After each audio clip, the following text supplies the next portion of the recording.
Welcome to Face to Face. This is a show about change and about what's next. It's a show that wants to ask questions, peel back the layers of our average everyday experience, and go beyond scratching the surface. We interview amazing people with incredible ideas and stories who have done wild, weird, and wonderful things. Remember that imagination shared creates collaboration, and collaboration creates community, and community inspires social change. I'm David Peck, and this is Face to Face.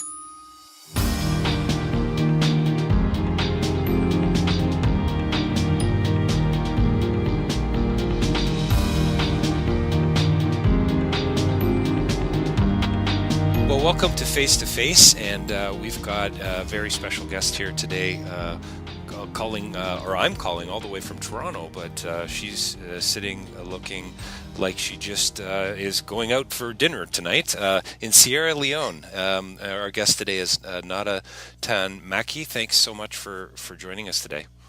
Thank you for having me. So it's always really kind of interesting to me. I've been doing this kind of work for years, international development work, and I've been trying to highlight interesting individuals around the world that are doing amazing work, and some in Thailand. We've spoken with people in Jordan. I've spoken with people in Lebanon and in Swaziland, and so Cambodia. I mean, it's really remarkable. There's so many wonderful people around the world doing incredible things. Why do you find yourself having spent the last 18 years in Sierra Leone? Here you are, somebody who was raised in Africa, and here you are doing this incredible work, which we're going to talk about in a few moments. But the Smiling Hearts Foundation is your organization, and also maybe you can tell us a little bit about that as well. But I guess what interests me the most is, why the heck are you in Sierra Leone? Just simply because I married someone who lives here and works here, so I just followed him, and this is where I live now. So were you driven at all by, would you say, the issues that are part of what's going on in Sierra Leone with poverty and with gender issues and so on? Or was it simply you landed there and you said, you know what, now I'm going to get involved? Well, when I first came here, I was very young, and I wasn't, how to say this, I didn't really, because I was young, I didn't really see, or I can't say I didn't really care, but it didn't mean much to me what was my surroundings. It's only in 2008 that I decided that I wanted to make something different, and it was actually an idea of my husband and I. We decided we wanted to give back to a country that's been so good to us, and it was only normal that we chose Sierra Leone because we consider it to be home. Well, so why 2008? What was it that shifted for the two of you? Was it a book that you read? Was it somebody that you met? Was it a film that you saw? Okay, it's just plain. It was just I was in a period of my life where I was not working. My kids were going to school, and I felt bored, and I wanted to do something. At that time, I wanted to work with international organizations that were based here in Sierra Leone, but I couldn't really find anything that I really liked. And my husband, he was the one pushing me. You can do this. Why don't you create your own little charity or your own little organization or whatever? And this is how it started. And it was an article that I read about a guy who went to South America, and he saw kids playing and walking barefoot, and he wanted to make a change into that, and he started putting shoes on children's feet. And I said, okay, if he can do it, I can do it too, because I started looking at that moment. I started realizing the extreme poverty that was around me, and I started seeing that, my God, here too in Sierra Leone, kids are walking, playing, running barefoot. So I said, yes, I want to do this, and I bought my first 1,000 pair of shoes, and this is how we started. And so that's so cool. So you bought 1,000 pairs of shoes with your own money, and then yes, with my own money. And you just chose a village to go to, and you started delivering. I didn't choose a village. We own a beach house next to a very small village on the beach, and I said, you know what, I'm going to start with this village. And it was that, and as a result of that. Yeah, and I saw it had such a big impact. And from there we started. And in the first year, okay, it was very small. We went from one village to another. We chose the villages. Now people hear about us. They just call us, email us on Facebook. They come to my home. And they tell me, you know what, we know this place. Or please can you help our school, our community? And this is how it goes. So what, you said you were out of work. What were you doing before you started handing out shoes? I did teach. I was an assistant to a teacher, a French teacher actually. And before that, I owned a little boutique. And yeah. So totally unrelated, really, in a way. Unrelated. But you know, it's when I started Smiling Hearts Foundation that I really found myself. Do you think now, looking back, there were some connections between your teaching, working with children, and what you're doing today? I mean, I would imagine you're building on some of those skills that you had. Yeah, of course.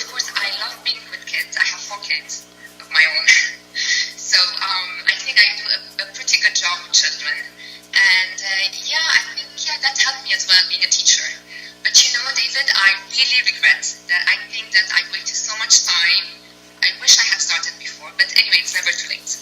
Yeah, no, I think that's that could be the soundbite for us from the interview today. It's never too late, because it's true, you know. And I think one of the things that I'm trying to do with this podcast is, you know, most of the people I've interviewed, and I'm coming up on about almost 50 interviews. I just started last year, actually, but most of the people I've interviewed are people like yourself that most folks wouldn't have heard of. Most people don't know who Smiling Hearts Foundation is. Most people don't know who I am. But the idea is that there are these wonderful people out there that are doing incredible things that there's so many, you know, there are so many reasons to be discouraged. There are so many reasons to be upset and to be cynical. But on the other hand, there's so many reasons to be encouraged. When you get to talk to somebody like you who has dedicated the last 18 years of their life to something, and then you hear you say, "Oh, gee, I wish I'd started earlier." I think that's motivational. You know, I really do. And I'm really interested in the shift. You know, do you remember what the article is that you read? You know, actually, later on, I found that the person was the guy who created Tom's shoes. Oh, the guy who created Tom's shoes. Interesting. Yes. Interesting. He inspires me so much. Oh, that's excellent. And after that, I did a lot of research about him and his company and what he does, and it's a great job.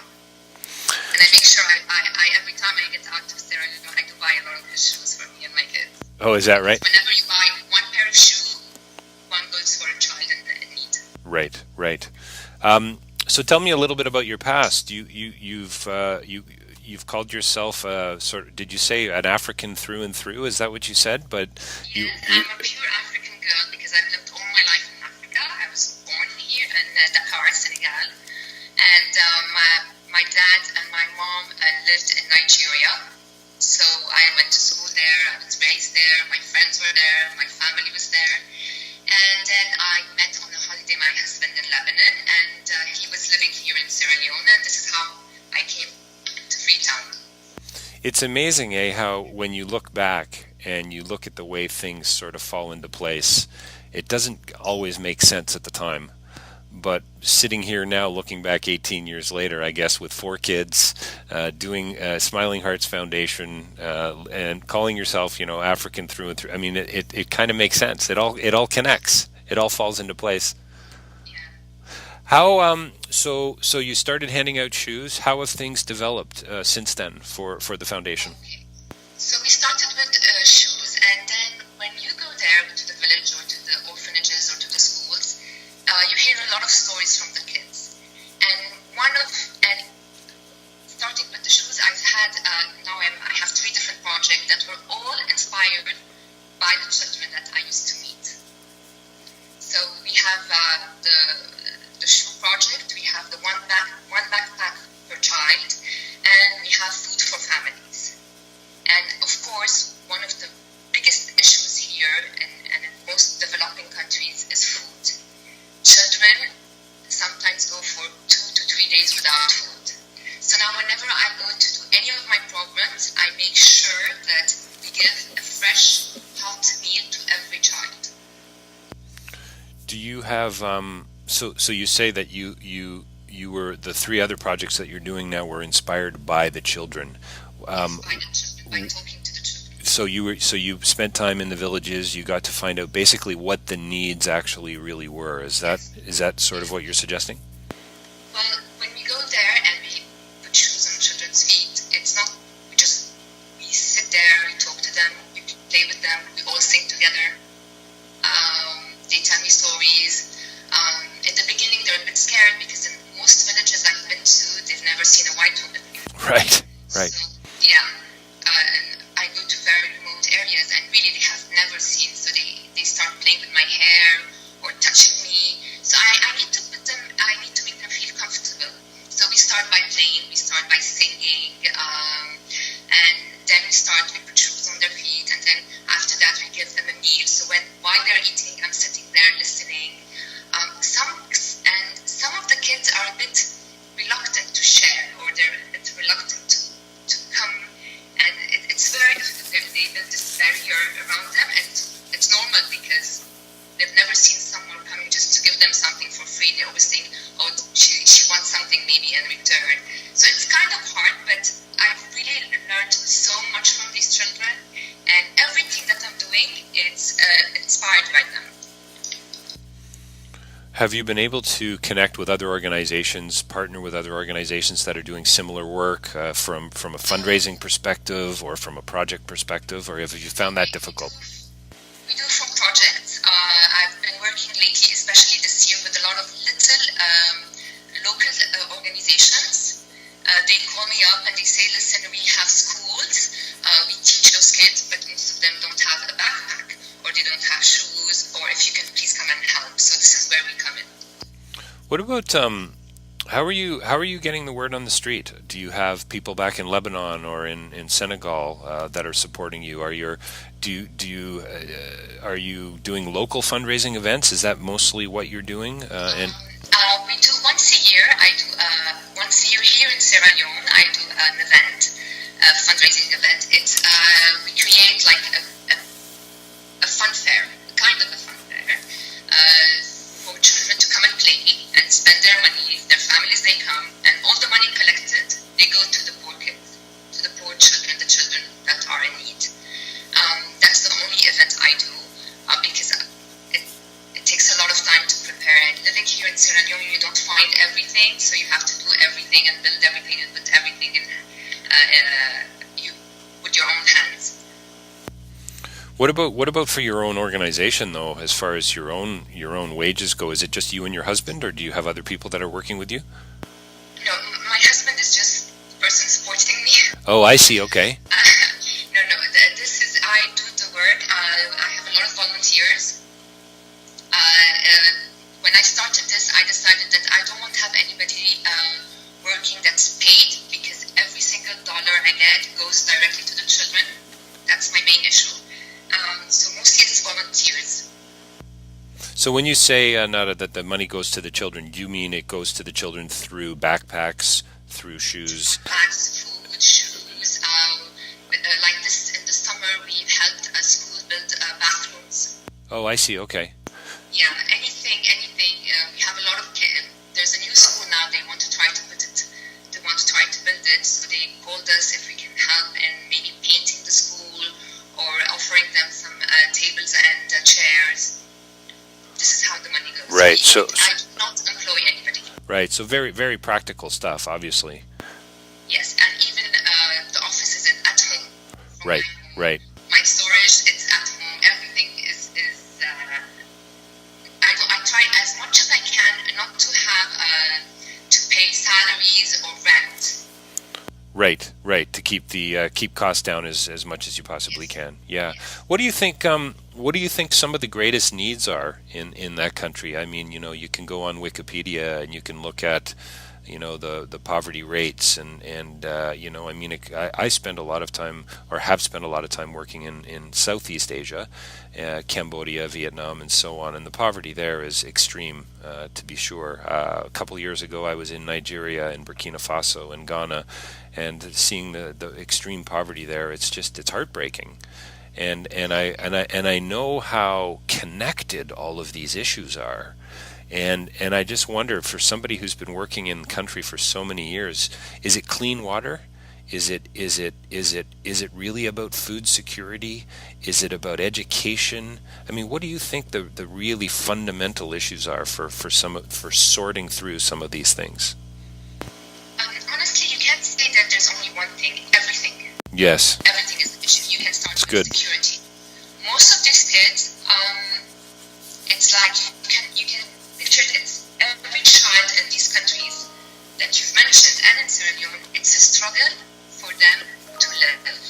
Every day they are in danger. They're on the streets.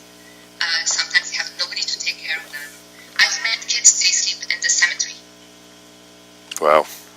And I asked them, why do you sleep there? And they said, because grown-ups are scared to go to the cemetery at night. Wow. So security is an issue. Yeah. Food is a very big issue. Health is a very big issue. Malaria is a very big issue. Maybe shoes is not really the biggest issue, but with the shoes, it kind of is not really a necessity, but it makes their life easier. It helps them. Because you see those kids, they play barefoot, they walk barefoot, they help their parents to go fetch water barefoot, they do it, and it's amazing. I wouldn't be able to do it, you wouldn't be able to do it, but for them, this is how they do it, this is what they know. So to tell you that there's one thing that's important, no, everything is important. Everything is an issue here in these countries. Yeah, no, I think you're absolutely right. I don't know if you've there's a guy by the name of Jeffrey Sachs who wrote a book called The End of Poverty. Have you heard of him? I've heard about Yeah. it. I haven't read it. Yeah, so he did a bunch of work in Kenya, and continues to, on what he calls the Millennium Villages.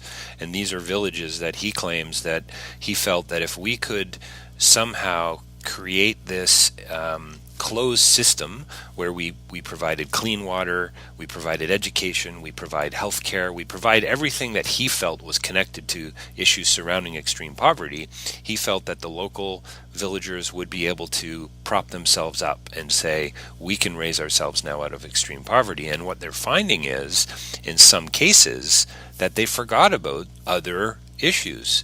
They forgot about some cultural things. They forgot about other subtle differences that from one village to another. I think he's done the test in about 10 different villages. And I think for me, and it sounds like you would agree, it's just a reminder of how intimately connected all of these things are. I think you're so right that it's not just one thing, it's a series of things. I mean, even with shoes, can't you, we're talking about a foundation here. We're talking about a great metaphor, right? Being able to stand on your own 2 feet and have a good soul and have a good foundation. Aren't there certain diseases that, for instance, that you can get through the feet? Of course, because when you're walking barefoot, you get cuts and bruises, and from the cuts you can get infections, and from infections you get very high fever. And some of those times they don't know that they're having an infection. They just don't know. They think it's malaria because that's the only sickness they know about in Africa. Interesting. And this is what happens. And I'm not telling you that they die out of it, but they get really sick out of it. And when you're very poor and you don't have money, you don't have the means to go to a doctor, yes, you can die from these things. So with the shoe, it just makes their life easier. Would you say, you strike me as we have this video Skype call here thousands of miles away, you strike me as a very positive person. Big smile on your face right now. You seem very hopeful. How come you're still hopeful after 18 years? I mean, how come you're not discouraged and I'm not, tell me more about that. Whenever I go to any of these places, and because I'm surrounded with so much poverty and I see so much kids in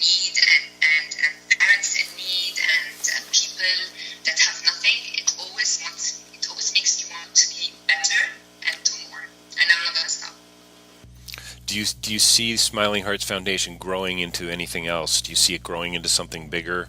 Have you considered going after foundation money? Have you considered trying to get government funding? Anything along those lines? Um, Definitely, I would want to, in a few years, yes, I would want to, for my organization to be bigger, to have more sponsors. I just have 3 sponsors now, and they started from the beginning with me. I would love to work with other big organizations. Maybe I'm a very big dreamer. I dream a lot, but yes, why not?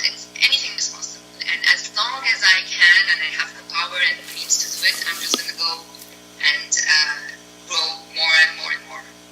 Do you think to do this kind of work that you need to be a dreamer?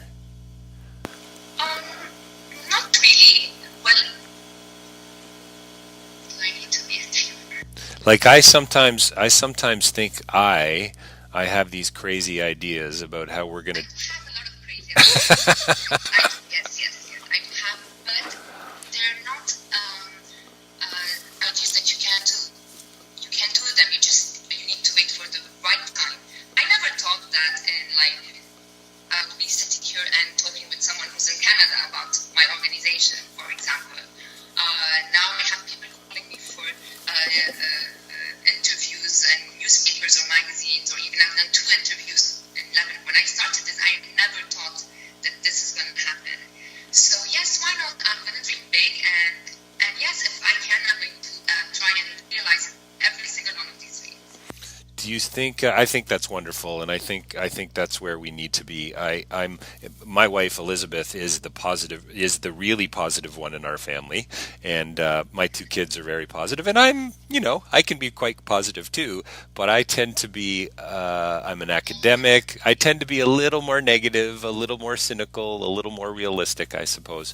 But I think doing this kind of work, you do have to maintain a level of optimism, a level of idealism that says, you know what, we are going to change the world, and we are changing the world, and it is getting better. Yes, there's horrible things going on every day, but we are making a difference. Yes, this is how I see it. Yeah. Do you get out and speak much in Freetown? I'm assuming you live in Freetown, do you? Yes, I live in Freetown. Do you get out to schools? Do you get out to churches or to local organizations to talk about what you do to try to get more support, or are you pretty much on your own? No, I'm pretty much on my own. Pretty much on your own, eh? Yeah. Have you thought about actually extending out beyond Sierra Leone? Yes, I do, especially because I'm Lebanese and from the Middle East. I would love to do something there. But at the moment, because I'm just here, it's going to be difficult. But you never know what in the future, if one day I have to move back to Lebanon, I would love to do something for my country. Where, as a white woman in Sierra Leone, do you find that you ever come across any challenges with the work that you're doing, or are you very well accepted and respected in what you're about? No, nothing. No. You're asking. Can you repeat the question? Yeah, so I just wonder. I guess the question I'm asking is, I just finished reading a couple of articles from the UN and about gender disparity around the world, and in some countries, of course, it's worse than others. Some of it's cultural, and we have lots of gender disparity in Canada still. We just don't talk about it the way we talk about it in places like Asia and Africa and so on. And I just wondered if you've come across any of that in your work, or if you've been very well received. Very well received. Yeah. On the contrary, very well. Oh, that's. On the contrary, here it makes them so proud to have someone that's maybe white helping them. Right. When you say they, you mean the villages themselves. The villages, the people. Sometimes when I go out and I meet someone that are Sierra Leoneans, and they ask me what you do, and I say I have this organization. It's called Smiling. Oh, you're the woman from Smiling Hearts Foundation. Oh my God, they hug me, they kiss me. We're so proud of you. A Lebanese white woman doing this for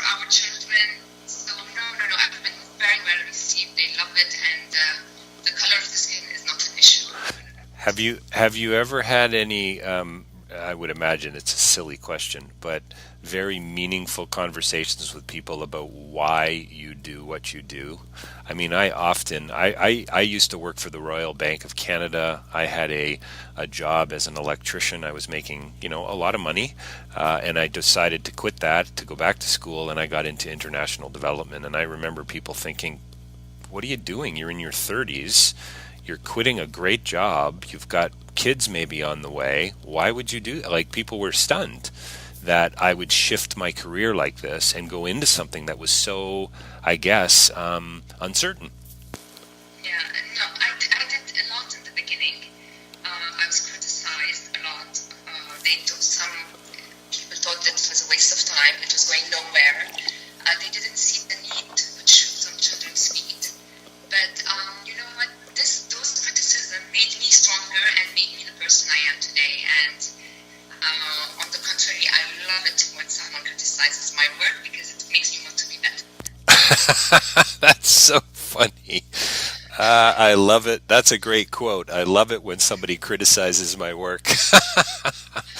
Well, it's true. It just makes me want to be stronger, better, and then I say to myself, you know what? No, what I'm doing is great. who do you turn to for support other than, of course, your husband?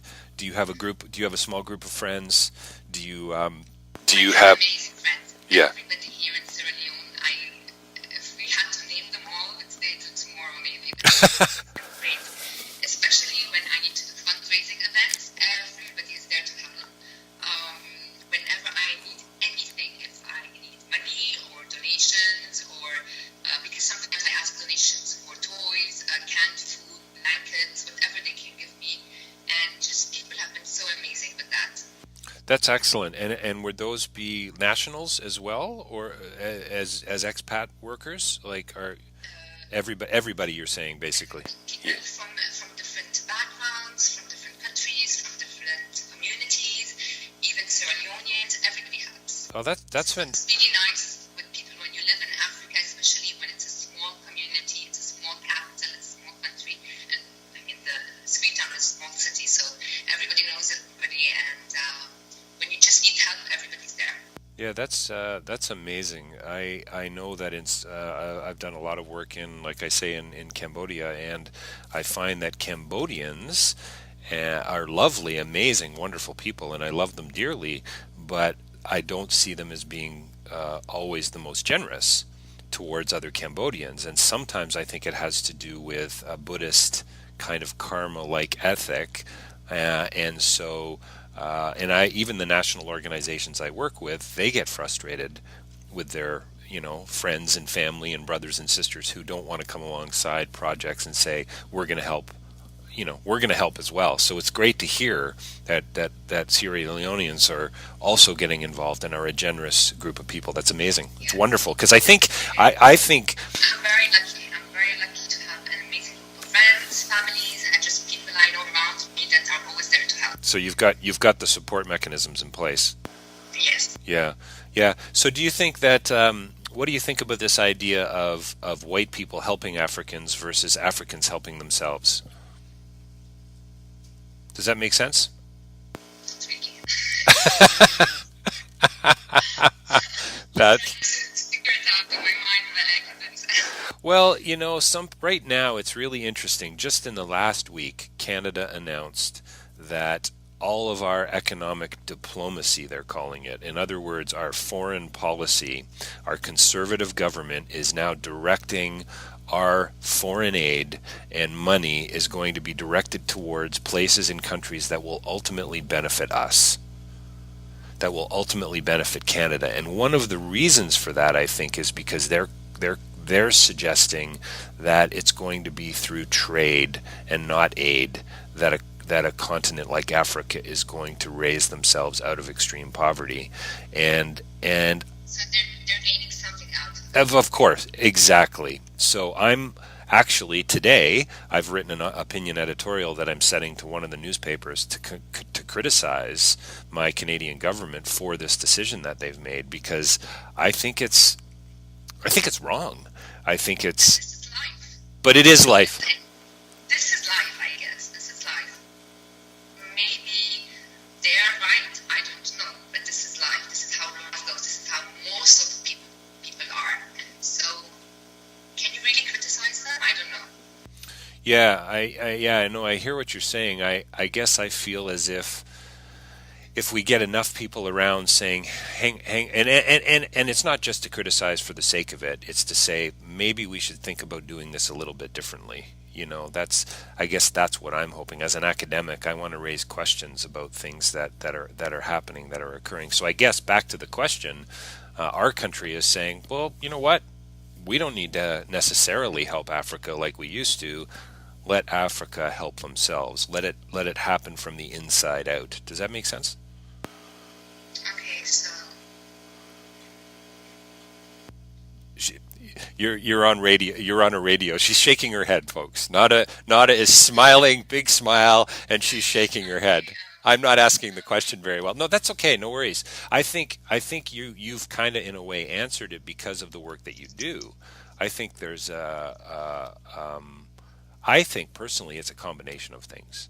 I think it's people like yourself that are getting out there and doing work like you're doing. I think it's governments getting involved. I think it's African governments getting involved, and it's local Rotary clubs and churches and organizations that are coming together. And I think the message that we should be communicating is that we're all in this together.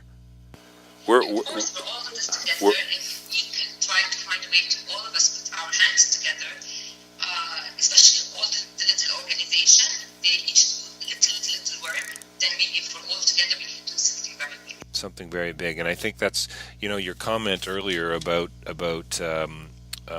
wanting to give back, and you're not nothing's gonna get in the way of you doing that. I've still that for me that is probably what's when I interview people, I'm always mostly interested in what is it that motivates them and what is it that drives them. And I think it sounds to me like your sense of what was your line? This wonderful country that's given so much to me. I wanted, Yes. I want to give back to a country that's been so good to me, my husband, my kids. It's home. It's only normal for me to give back to the country I feel it's home. it's only normal. Yeah, that's awesome. What do you say, Nada? What do you say, Nada, to people who don't believe that it's normal? I'm the type of person who just doesn't try to give too much of my opinion. I just listen, It's and good. then there are people that you can maybe try to convince, and there's a lot of people you just can't convince, so you just shake your head and say, okay. It's good. It's good. I think that's. I mean, it's practical. And I think, like you said, this is the way the world is to some degree. I love what you said about listening.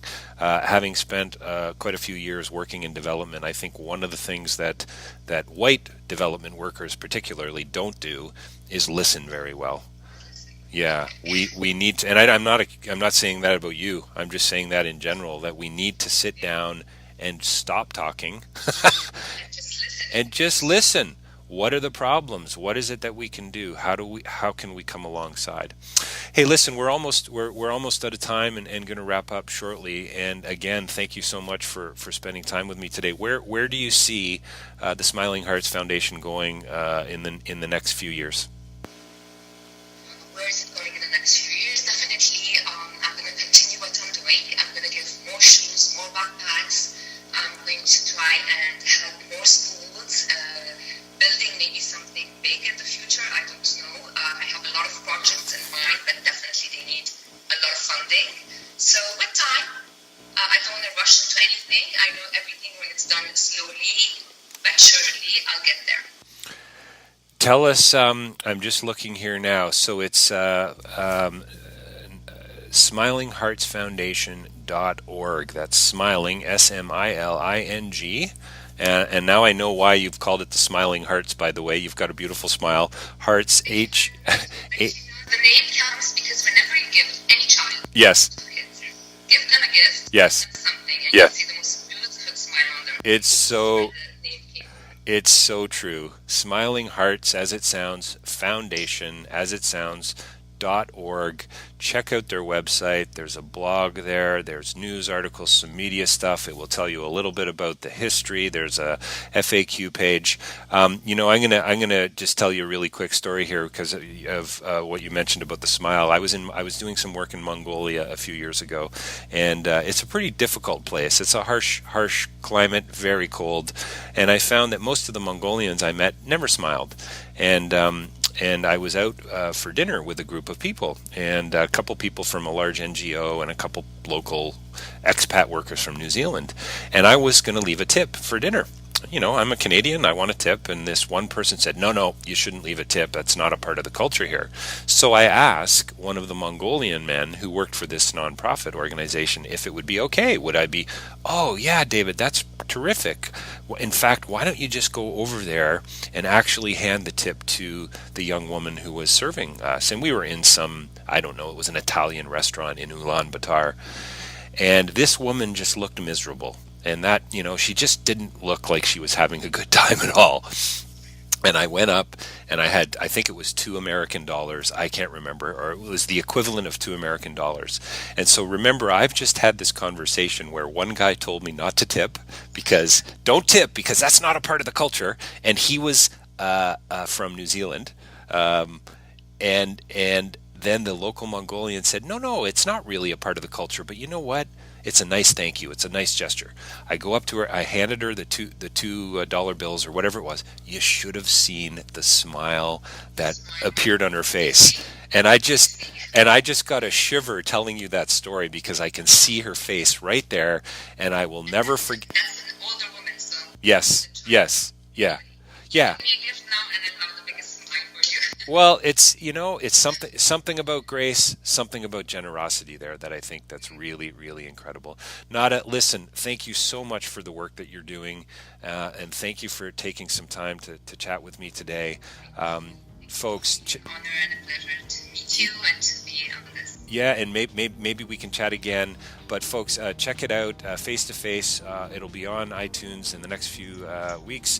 But also check out SmilingHeartsFoundation.org. Hey, listen, have a great evening, and we'll talk with you very soon. Okay. Okay. Thanks. Bye bye.